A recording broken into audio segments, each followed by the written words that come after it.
चले ना मोबाइल जैसे सिम के बिना, चले ना मोबाइल जैसे सिम के बिना, चले नहीं भारत बाबा भीम के बिना, चले नहीं भारत बाबा भीम के बिना।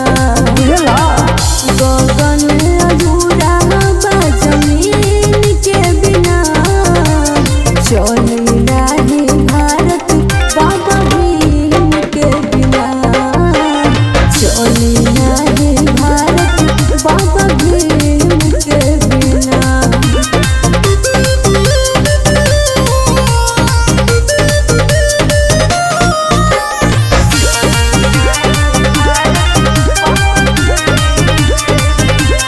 भारत देश के तेरे बारे बोल संविधान हो, और ना गहरी पे बाटे करे एहसान हो।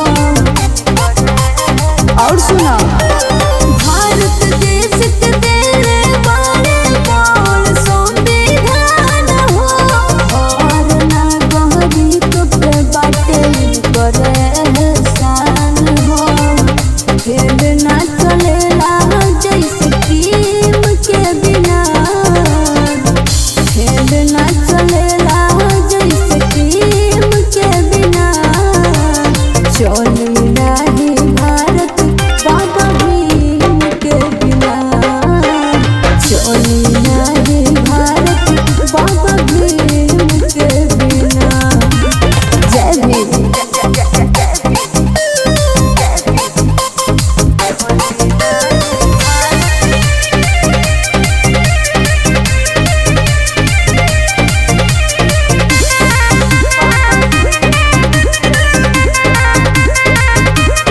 पंडित ब्राह्मण राजपूत जानो तारे इतिहास के, इनको भीम आर्मी के सेना रोक देला सास के।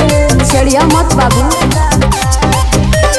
पंडित ब्राह्मण राजपूत जानो तारे इतिहास के, इनको भीम आर्मी के सेना रोक देला सास के। चले ना दवाई जैसे हकीम के बिना, चले ना दवाई जैसे हकीम के बिना, चले